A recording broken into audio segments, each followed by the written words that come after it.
매번 사연 듣기만 하다가 제 이야기도 한번 해볼까 해서 이렇게 용기 내서 사연 한번 적어봅니다. 시누이들과 마찰 때문에 고생하시는 분들이 많던데 저는 외아들인 남편 덕분에 시누이들과의 마찰은 없었어요. 그런데 시어머니 때문에 한동안 고생을 했어요. 그런데 남편까지 가세해서 쌍으로 저를 못 살게 군이 아주 미치고 팔짝 뛸 노릇이었습니다. 저희는 맞벌이 부부였고요. 남편은 대기업 입사 후 1년차가 되었고 저는 중소기업을 다니고 있지만 사회생활을 일찍부터 시작해서 모아놓은 돈은 남편보다 훨씬 많았어요. 저는 회사 생활 8년 차였는데도 대기업은 역시 대기업이라 그런지 남편의 초봉이 제가 받고 있는 월급보다 많더라고요. 그렇다고 큰 차이가 나지는 않아요. 제가 280 정도를 벌고 있고 남편은 월급으로 350을 가져옵니다. 연말에 보너스가 있으니 대충 계산해보면 380에서 400 사이를 받아온다고 보면 될 것 같아요. 시어머니가 지방에서 큰 식당을 하십니다. 장사도 무척이나 잘 된다고 하더라고요. 솔직히 요즘 집값의 시댁에서 집 해주는 거 바란 적도 없고 기대도 하지 않았어요. 저도 모아놓은 돈이 상당했고 저희 부모님한테 지원받을 생각도 없었으니 애초부터 두 사람의 힘으로 결혼을 하려고 했습니다.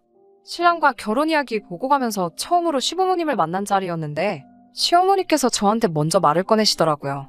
저보고 형제가 어떻게 되느냐고요. 위로 오빠가 한 명 있다고 대답해드리니 저희가 결혼을 한다 해도 그 어떤 지원도 해주실 수 없다며 시작부터 못을 박으셨어요.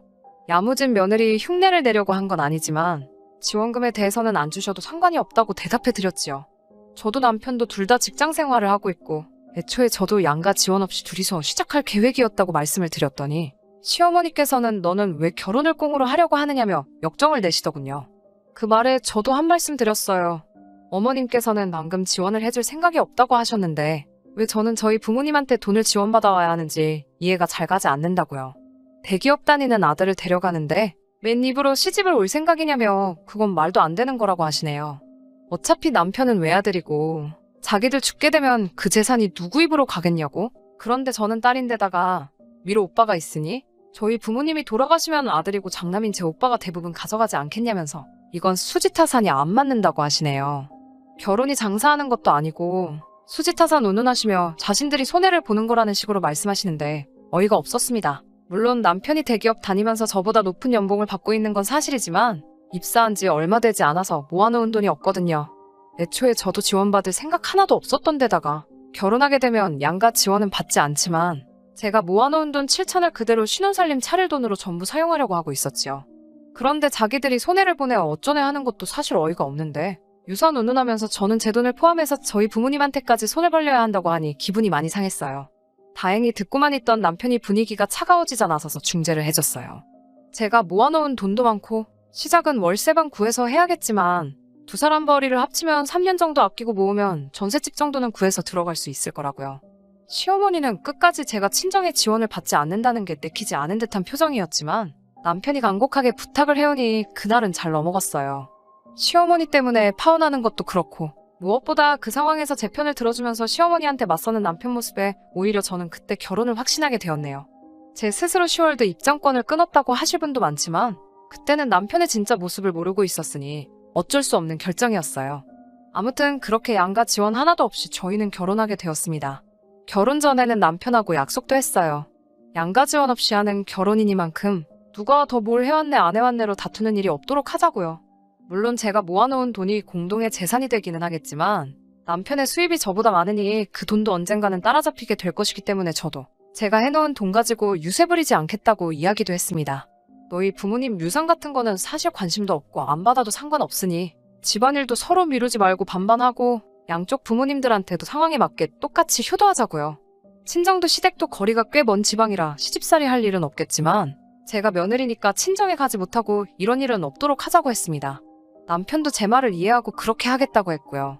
물론 집안일을 물리적으로 딱 반으로 나눠서 할 수 없다는 사실을 알고 있습니다. 제가 퇴근 시간이 더 빠르기도 하고 남편은 아무래도 야근이 잦고 심할 때는 주말에도 출근해야 할 때가 있어서 대부분의 집안일은 제가 하고 있어요. 저는 그것에 대해서 한 번도 불만을 가진 적이 없습니다. 애초에 신혼집 월세방이래봐야 12평도 안 되는 조그만 아파트고 육체적으로 힘에 부치거나 하는 일도 없었으니까요. 그렇게 신혼 초반에는 어린애들 소꿉장난하듯이 알콩달콩 재밌게 잘 살고 있었습니다. 그런데 시간이 점점 지나다 보니 남편이 조금씩 집안일 하는 걸 귀찮아하기 시작하더라고요. 둘이서 같이 쉬는 일요일 아침에 제가 식사 준비를 할 테니 그동안 남편에게 청소기 좀 돌려달라고 부탁했어요. 그랬더니 남편은 어제 청소기 돌렸는데 오늘 그걸 꼭 돌려야 하냐고 불평을 늘어놓더라고요. 제가 깔끔 떠는 성격은 아니지만 바닥에 머리카락 뒹구는 꼬라지는 정말 싫어하거든요. 그리고 집도 12평짜리 코딱지만한 집인데 청소기 돌려봐야 5분도 안 걸리는걸. 그게 그렇게 하기 싫다고 침대에 달라붙은 채로 안 하겠다고 소리를 지르고 있으니 저도 짜증이 나기 시작했어요. 집안일은 서로 분담해서 하기로 하지 않았냐고 말하니 남편은 대번에 그건 애초부터 말도 안 되는 조건이었다고 반박을 하더라고요. 제가 빨래며 식사 준비며 청소며 웬만한 가사노동은 거의 저 혼자 도맡아 하고 있었는데 청소기 한번 돌리라고 했다고 불공평하다는 식으로 말을 하니 어이가 없었어요. 분담하기로 했지만 내가 거의 다 하고 있는 거 알고 있지 않느냐고. 뭐가 그렇게 불공평해서 그러고 있냐고 묻는 질문에 남편은 자기가 월급을 더 벌어오니까 제가 그만큼은 더 몸으로 때워야 하는 게 당연하다고 하더라고요. 솔직히 어이가 없었죠. 자기는 결혼할 때 돈 한 푼 없이 몸땡이만 왔으면서 지금 당장 돈 얼마 더 번다고 제가 집안일을 독박으로 해야 한다는 논리를 펼치고 있었으니까요. 그래도 제가 결혼 초반에 돈 더 해온 걸 가지고 생색내지 않겠다고 한 부분이 있으니 그러면 생활비와 적금은 똑같이 내자고 했어요. 남는 돈은 알아서 하라고 했고요. 대신 집안일은 똑같이 분담해서 반반씩 하기로 하자고요. 남편이 용돈으로 가져가는 50을 제외하고도 여윳돈이 100 정도가 더 생기는 상황이니 남편은 신이 나서 그렇게 하자고 하더라고요. 그렇게 하기로 한 날부터 저는 확실하게 모든 집안일을 반으로 갈라놨어요. 빨래도 제 것만 돌려놓고 식사도 전부 제가 먹을 것만 따로 준비했지요. 청소와 설거지 같은 경우에는 날짜를 정해서 하루 걸러 한 명이 몰아서 하기로 해놓았습니다. 남편이 혹시나 냉장고를 열어서 제 밥을 먹으려고 하면 집안일 똑같이 반반 하기로 한 거 아니었어? 하면서 먹지 못하게 했어요.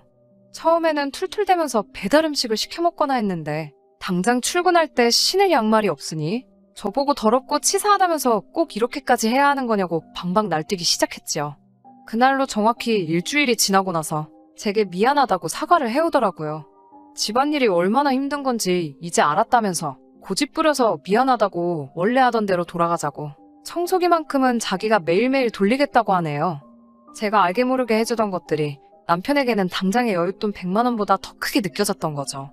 그리고 결혼하고 나서 얼마 지나지 않아 첫 명절을 지내는 날 부모님께 용돈 드리는 것 가지고도 한 번 다툼이 생기게 되었습니다.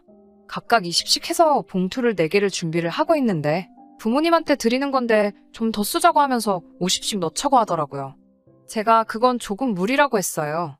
아직 저희가 신혼집을 구한 것도 아니고 월세로 버리면서 살고 있는데 전셋집이라도 구하려면 하루라도 아끼면서 돈을 모아야 한다고 반대를 했죠.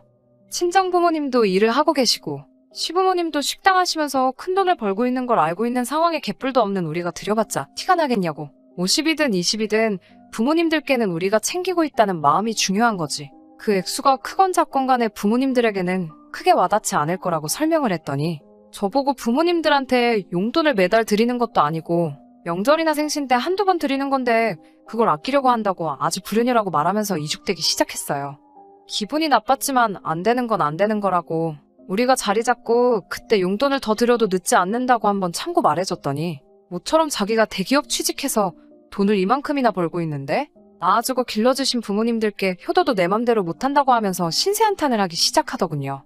저는 완강하게 저도 우리 부모님께 조금이라도 더 드리고 싶은 마음은 굴뚝 같지만 지금 우리 상황에 이것보다 더 할 수는 없다고 말을 했죠.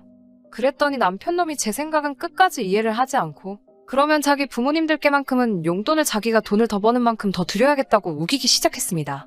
남편이 그렇게 나오니 저도 하기는 싫었지만 결혼할 때 제가 모은 돈 가지고 시집온 이야기를 꺼내지 않을 수가 없었습니다. 지금 돈 더 버는 것 가지고 제발 그런 식으로 말 좀 하지 말라고. 그렇게 따지면 나도 결혼할 때 가지고 온 돈이 있으니 너가 그만큼의 돈을 가져오기 전까지는 너가 돈을 더 번다고 할지라도 맘대로 쓰게 할 수 없다고 하니 그런 게 어딨냐며 고래고래 소리를 지르더라고요. 결국 그날 대화는 끝내지 못하고 냉전 상태로 하루를 보내게 되었어요. 다음날 퇴근하고 와서 남편이 일그러진 얼굴로 사과는 하지 않고 대뜸 너 우리 엄마한테 안부 전화 안 하고 있다며? 라고 말을 꺼내더라고요. 사실 시어머니와 제가 첫 단추를 잘못 끼워서 연락하기를 꺼려하는 것도 이유가 있기는 했지만 그렇다고 남편도 장인 장모님한테 먼저 나서서 연락하거나 한 적도 없어요. 서로 부모님께 효도하자고는 했지만 똑같이 효도하자고 했으니 저도 나서서 먼저 남편 좋으라고 대리효도를 할 생각이 없었기에 일부러 하지 않았었습니다. 사과를 기대했는데 뜬금없이 걸어오는 시비에 너도 안 하는 걸 내가 왜 안 하냐고 저도 딱 잡아떼서 화를 냈어요. 그랬더니 사위하고 며느리가 똑같냐면서 뭐라고 하네요. 뭐가 다른지 이해가 되게 똑바로 좀 말해보라고 했더니 어버버거리다가 시부모님 앞으로 된 유산 이야기를 꺼내더군요. 그리고 자기가 돈을 더 벌어오는 건 사실이지 않냐고. 제가 당장 돈 7천 해온 거는 자기 머리로 금방 따라잡을 거고 자기는 유산까지 받게 되어 있으니 오히려 큰소리 쳐도 되는 건 제가 아니라 자신이라면서? 자기가 이런 말 하는 게 그렇게 억울하면 저보고 어디 나가서 아르바이트를 하던지 노래방을 나가던지 해서 100만 원을 더 벌어오라고 하더군요. 그러면 저랑 자기가 동등한 위치가 되는 거니 그때 가서 큰소리 치라면서요. 돈 100만 원 더 벌어온다고 아내한테 노래방이나 나가라는 말을 짓거리는 사람하고는 더 이상 같이 할 수 없겠다는 생각이 들고 이런 놈을 믿고 결혼을 결정한 제 자신이 정말 바보 같다는 생각에 후회가 밀려오더라고요. 제가 아무 말도 안 하고 있으니 무슨 자기가 저를 논리적으로 눌렀다는 생각을 했는지 기고만장해서는 할 말 없으면 앞으로 자기가 원하는 대로 할 테니 알아서 기라는 식으로 말을 해왔습니다. 그래서 그 길로 곧바로 그럴 거면 그냥 이혼하자고 말했어요. 이혼하자는 말을 꺼내니 처음에는 당황하더라고요. 그때라도 곧바로 사과했어도 봐줄까 말까인데 저를 회유한답시고 꺼내는 말이 어이가 없었습니다. 시부모님 재산을 상속받으면 우리 팔자는 금방 피게 될 건데 너 지금 진심으로 하는 말이냐고 재차 확인을 하네요. 애초에 너네 부모님 재산 관심도 없었고 너 하나만 보고 한 결혼인데 너가 이 정도로 개차반인 걸 알았더라면 애초에 결혼도 안 했을 거라고 했죠. 남편 놈은 끝까지 사과하지 않고 반반 결혼 처음부터 우긴 게 저였으니 제가 결혼할 때 가지고 온 돈도 이혼하면 자기가 반을 가져가야겠다며 이래도 진짜 이혼을 하겠냐고 합니다. 반이고 뭐고 알 거 없다고 당장이라도 이혼하자고 하고 저는 그 길로 짐을 싸서 회사에서 친하게 지내는 동료의 집으로 피신을 했습니다. 남편은 너 진짜 1억이냐면서 어디 한번 해보자고 먼저 이혼 변호사를 구했다고 연락을 해왔습니다. 그런데 결혼 전에 형성된 재산은 분할 대상에 포함되지 않는다고 한다는 걸 알았는지 시부모님한테 전화가 불이 나듯 오기 시작했어요. 그 와중에도 정성 어린 사과는 못할 망정. 그 자식의 그 부모라고 시어머니는 또 언제 상속받을지도 모르는 유산을 가지고 저를 회유하려고 하셨습니다. 정말 두 모자가 똑같다고? 그 유산은 저 다음에 보실 며느리한테나 물려주시고 저는 더 더러운 꼴 보기 전에 결혼 생활을 접겠다고 말했습니다. 돈 3, 4천 때문에 이혼을 뒤집으려고 하는 꼬라지를 보아하니 정말 그 남편 앞으로 받게 된다는 엄청난 유산이 실제로 존재는 하는가 하는 생각도 들더라고요. 정말 순식간에 지나간 1년이었습니다. 이제라도 지옥 같은 그 집구석과 영영 이별을 해버려서 참 다행이라고 생각합니다. 결혼은 정말 둘이서만 하는 게 아니었다는 사실을 뼈저리게 깨달았고 제가 새 출발을 할 수 있을지는 모르겠지만 좀 더 사람다운 가족을 만나 새 인생을 시작하고 싶습니다. 끝까지 들어주셔서 감사합니다. 오늘의 사연은 여기까지입니다. 구독과 좋아요, 알람 설정 부탁드리고 더 좋은 사연으로 다시 찾아뵙겠습니다. 감사합니다.